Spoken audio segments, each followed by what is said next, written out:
আসসালামু আলাইকুম। স্বাগতম আপনাকে ইউনিক বিউটি টিপস চ্যানেলে। আজকে আমি রিভিউ করব এমন একটি রিজনেবল প্রাইসের ফেস ওয়াশ যা কম বেশি সবাই চিনি এবং ব্যবহারও করা হয়েছে। তবে পূর্বের চেয়ে বর্তমানে ফেস ওয়াশটিতে কিছু নতুনত্ব আনা হয়েছে। জি ভিউয়ার্স, আজকে আমি Pond's bright beauty anti dullness face ওয়াশটি সম্পর্কে একটি অনেস্ট রিভিউ দেব। এই ফেস ওয়াশটির উপকারিতা, দাম, কারা ব্যবহার করতে পারবে, বিস্তারিত আলোচনা করব। তো ভিডিওটি শুরু করার আগে যারা এখনও আমাদের চ্যানেলটি সাবস্ক্রাইব করেননি, প্লিজ সাবস্ক্রাইব করুন এবং পাশে থাকা বেল বাটনে প্রেস করুন, যাতে নতুন কোনো ভিডিও দিলে খুব সহজেই আপডেট পেয়ে যান। তো চলুন শুরু করা যাক।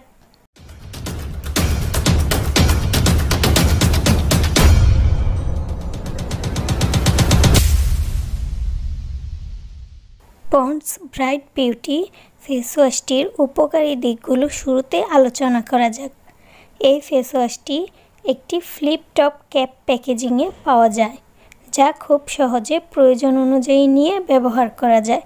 এটি একটি ফোমিং ফেস ওয়াশ যা মুখে দেওয়ার পর অনেক বেশি ফেনা তৈরি করে এবং ত্বকটাকে পরিষ্কার করতে সাহায্য করে।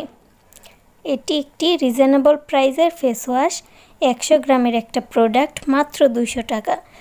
এটা অনলাইন অফলাইন সব জায়গাতে কিনতে পাওয়া যায়। জায়গা ভেদে এর দামের কিছুটা তারতম্য হতে পারে।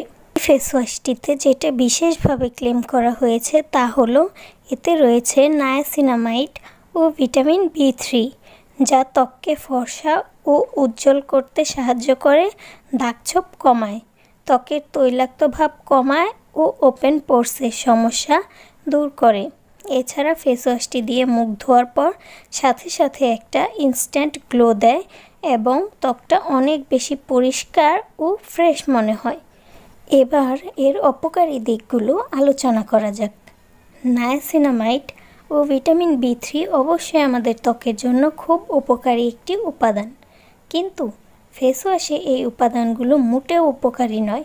কারণ আমরা জানি যে কোনো ফেস ওয়াশ 1 মিনিটের বেশি ত্বকে রাখা একেবারেই উচিত নয়। তাহলে এই নায়াসিনামাইড ও ভিটামিন B3 আমাদের ত্বকে কাজ করার সময়ই পায় না। তাছাড়া ফেস ওয়াশটিতে বেশ কিছু হার্শ কেমিক্যাল ইউজ করা হয়েছে, যা ত্বককে ধীরে ধীরে ড্যামেজ করে দেয়। এছাড়া ফেস ওয়াশটিতে পারফিউম ব্যবহার করা হয়েছে, যা সেনসিটিভ ত্বকের জন্য একেবারেই ভালো না। এবং এই ফেস ওয়াশটিতে আরও বলা হয়েছে এটা অল টাইপ স্কিনের জন্য তৈরি, কিন্তু আমার মনে হয় অয়েলি স্কিনের জন্য ঠিক আছে, তবে ড্রাই স্কিনকে আরও বেশি ড্রাই করে ফেলে।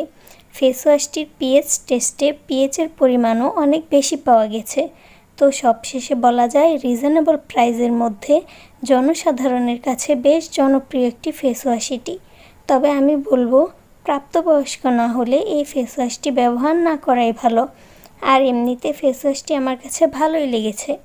তো আমার রিভিউটি ভালো লাগলে ভিডিওতে একটি লাইক দিন, কমেন্ট করে আপনার মতামত জানান এবং শেয়ার করে আমাদের পাশে থাকুন।